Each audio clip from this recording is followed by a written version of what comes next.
ഭിന്നശേഷിക്കാരനായ ഗൃഹനാഥൻ ഉൾപ്പെടെ 5 അംഗ കുടുംബമാണ് പെരുമ്പാമ്പിനെ പേടിച്ച് ജീവിക്കേണ്ടി വരുന്നത്. വൈക്കം ദളവാക്കുളം ബസ് സ്റ്റാൻഡിന് സമീപം പെരിഞ്ചില തോടിനോട് ചേർന്ന് താമസിക്കുന്ന വേണുഗോപാലൻ്റെയും സഹോദരൻ അയ്യപ്പൻ്റെയും കുടുംബങ്ങളാണ് പെരുമ്പാമ്പിൻ്റെ ഭീഷണി നേരിടുന്നത്.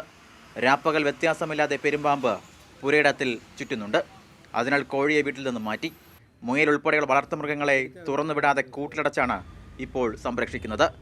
സന്ധ്യ കഴിഞ്ഞാൽ വീടിന്റെ ജനലുകളും വാതിലുകളും തുറക്കാൻ പോലും കഴിയാത്ത അവസ്ഥയാണ്. കാടും പടലയും പിടിച്ചിട്ട് പോലും ആരും ഒരു വൃത്തിയാക്കാൻ പോലും ഇവിടെ വരണില്ല.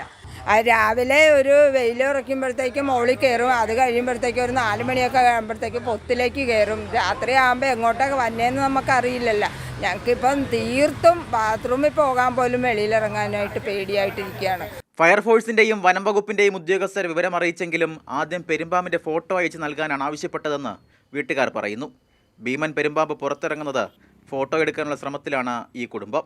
പേടിയാണ് രാവിലെയൊക്കെ ഇറങ്ങാനായിട്ട്. എപ്പോഴാണ് ഇങ്ങോട്ട് വന്നതെന്ന് അറിയില്ലാത്തതുകൊണ്ട് ഇവിടെ മുയലൊക്കെ ഉള്ളതാണ്.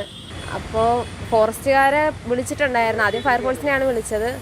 അപ്പോൾ അതിന് ഫോറസ്റ്റുകാരെ വിളിച്ചാൽ ഫോട്ടോ അയച്ചു കൊടുക്കാനാണ് പറഞ്ഞിരിക്കുന്നത്. വൈക്കം നഗരത്തിന്റെ ഹൃദയഭാഗത്ത് കാട് പിടിച്ച് കിടക്കുന്ന ഇവിടെ മൂർഖൻ ഉൾപ്പെടെയുള്ള വിഷപ്പാമ്പുകളുമുണ്ട്.